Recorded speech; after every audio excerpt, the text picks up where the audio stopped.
best of the best, I guess, as long as he can. I have no idea, you know. They may have been from 10 years ago. He's been doing this a long time. Okay, so on to the median nerve. Let's look how it comes off.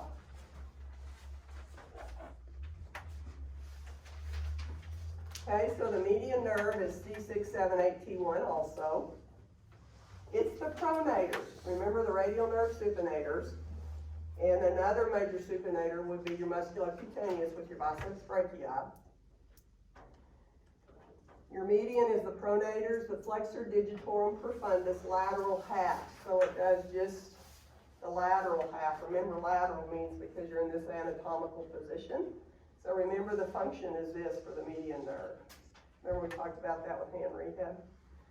So your flexors muscles on the lateral half, wrist and finger flexors on the lateral half, first and second lumbricals. So it does the first and second lumbricals. And then it does all your flexion for your thumb. Okay? In opposition. So that, of these three fingers.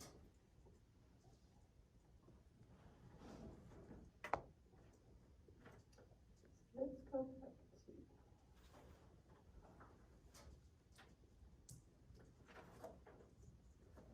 I did the muscular cutaneous. I've got this. Okay, let's go back and look at the radial nerve on the injuries. I'm sorry, I didn't do that. The effects of injury depends on the site of the lesion and severity. The triceps muscles are rarely affected because they come off way up here, kind of right below the shoulder. So they come off real high. Inability to extend the MCP joints, the wrist and thumb. And so drop wrist is the term that goes with radial nerve. Can y'all see why that would be? So the common hand, if you have radial nerve damage, is called drop wrist. Okay? Inability to supinate completely will be missing. Weakness in elbow flexion secondary to paralysis of the brachioradialis. And weakness of palmar abduction of the thumb. So you'd have a hard time abducting the thumb. You couldn't. So that would be lacking.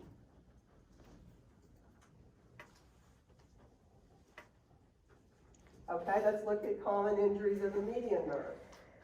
Entrapment of the median nerve can occur at many points of the nerve, often accompanied by entrapment of the ulnar nerve. You got the thoracic outlet syndrome. Remember, that's this area right here when it gets a bunch of an extra rib. Sometimes you'll see it with bodybuilders. Actually, believe it or not, it happens a lot with professional football players. Thoracic outlet syndrome is a common thing for them. Pronator teres syndrome is compression as it passes through the deep and superficial heads of the pronator muscles up in here. And then carpal tunnel syndrome is entrapment of the ligamus band here across the wrist. And what's the other nerve that might be entrapped with it? Ulnar nerve, okay, good. So humeral fractures are common, lacerations of the wrist, and then carpal bone injuries.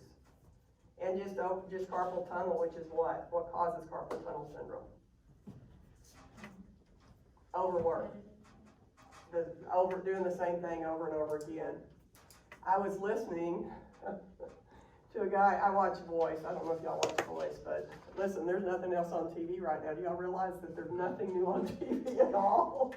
Maybe a few football games. But there was I lost my train of thought. Oh, there was a guy on there. Did anybody watch it last night? Anyway, there's a guy on there that's from Detroit, and he works on the car things, and he works underneath the car and does the same thing all day long for 10 hours. He does 10-hour days, 4 days a week. They put out 680 cars a day. And he just does this one thing up over his head, laying on his back. And he does that all day. They make good money, but I don't know. Anyway, his desire is to go and sing, and I hope he does it. I don't know how people do that kind of work, where you just have to close off your mind and just do it. I mean, that's all you do. To do it excellently would be difficult, because you're doing the same thing over and over again. I don't know. Anyway, he was a normal guy, you know, and he sang pretty well, so maybe he'll do well. But it was interesting to me because I think about that. I mean, we have quite a bit of that. Have you all done that? Some of you worked for Ream and some of those places. Have any of your parents done that? Or used to, we had Whirlpool here, and that was a lot of the same type of thing too. Now, I'm not putting it down, I'm just thinking it's hard. I would think it'd be a tough thing to do, but they pay real well, so it's hard to turn down that money in this area that doesn't have good jobs. I mean, you know, so. But it was interesting, when he said that, I thought I'd want to sing too. Okay, let's look at the ulnar nerve. I did notice that this one that the students made doesn't have the median nerve on it. Oh, it doesn't? Oh, okay. We'll see what we can do. Before we go down to the ulnar, let's look at the sensory on the median. Because remember, it's the opposite of the radial.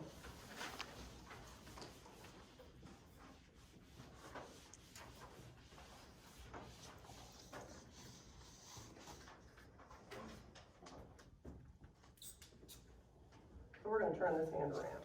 I don't know if I do that.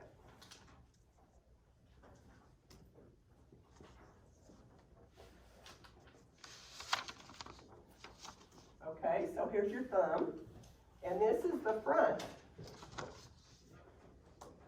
of hand. And so your median nerve does half of the ring finger in the front, and then all of the middle finger in the front, and all of the little finger, and then the thumb. And it kind of goes down into the palm that way too, again.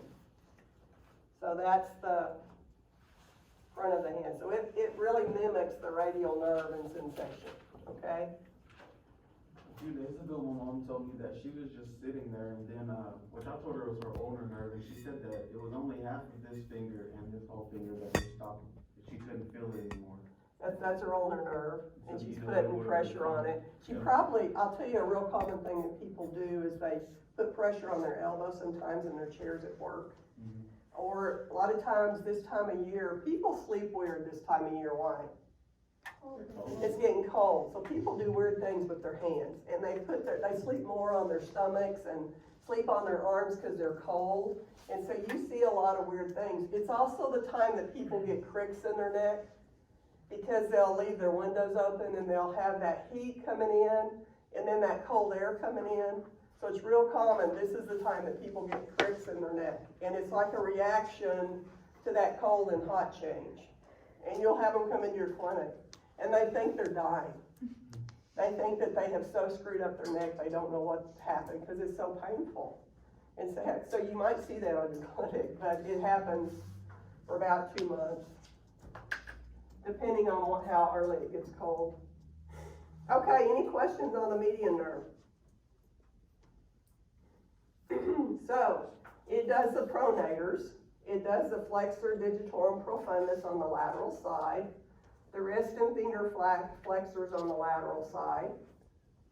It does the first and second lumbricals, and it does most of the thumb flexion movement and adduction and opposition, okay?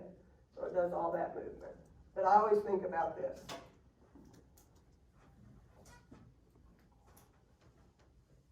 Okay, so let's look at the common injuries with that. Entrapment of the median nerve can occur at many points of the nerve, often accompanied by entrapment of the ulnar. We already went through that, didn't we? There's one more part that we need to see. Effects of injuries depends on the site and severity of the injury.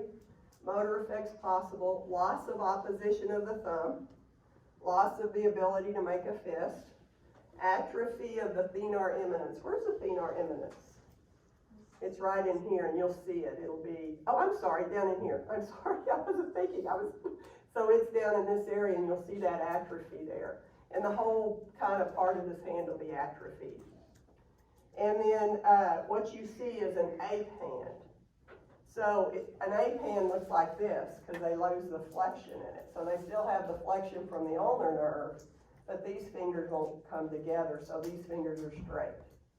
So this is the APAN, that goes with the median nerve. You need to know these terms. Drop wrist is radial, APAN is the median, okay?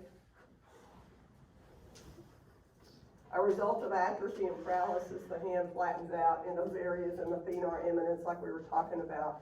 And they get real skinny looking up here in the metacarpals.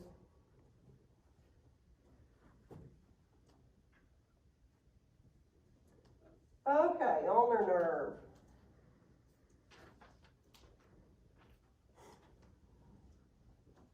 So, like how you said the droppers, would it be like, would it just be compression of it, or would it be like it was actually injured? Either way. Okay. Compression, usually, you have severance, and you have just a damage, which would be a compression. And so hopefully that'll be, even with severance, they're doing such wonderful things with surgery now. It's just amazing the return they get, but you would still have the drop wrist. And probably if you're worried, some kind of compression on the radial nerve, that's what you're gonna see is a drop wrist. They can't extend their wrist. And you actually see that a lot with your cervical patients. People will come in and they'll have sensory loss up in their upper extremities, and you just have to evaluate it. So you say this was APAN like this? This is APAN because they can't, so that goes with median nerve, and then you've got drop wrist, and then we're gonna learn the ulnar nerve. Okay, so here's a picture of your ulnar nerve. Comes off of C8T1, which would be your lower trunk. Look how it comes off there on the brachial plexus. Look at your median nerve. First, the median nerve comes from the lateral cord and medial cord coming together and making it. So I'm still stuck on this. One more question. So is it these ones that are working? These are working because these are ulnar nerves. Yeah, okay. I get that. And the radial nerve is doing the extension, but it's working, Okay. where the median's not. So that's why and that's called an APAN. Any questions y'all ask, please ask if you have them, because we want to really get it. C8T1 comes off the lower trunk, comes down, and the median, or the medial cord, kind of turns into the ulnar nerve.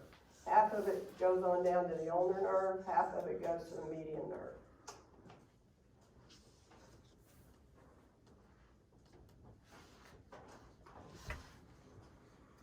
So here you see how all these muscles come out. It does the flexor carpi ulnaris, so those are your flexions, your flexor digitorum on the medial half. The ulnar nerve also does the interossei and the third and fourth lumbricals. Okay, so that's your ulnar nerve.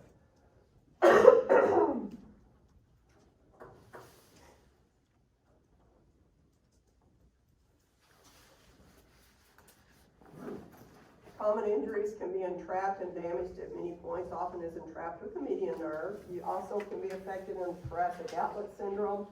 Inappropriate use of crutches can affect a lot of things. And then funny bone injuries are ulnar nerve. When you hit your funny bone, that's your ulnar nerve because it comes right through there. If you'll put your hand there, you can feel it. So any kind of entrapments like that.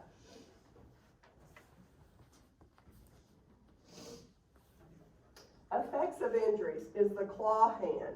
So the claw hand looks like this. It's where these come down and these two are left out. So the ape hand is this one, that's median. The claw hand is this one where these two are straight. Usually they kind of get where they're just hanging out straight because you don't have any ulnar nerve anymore. And they don't have adduction and interossei movement, so they're actually kind of out there. They're not really together. And you can look, I don't have any pictures of them, but you can certainly find pictures of them on the internet. We can look them up if we need to.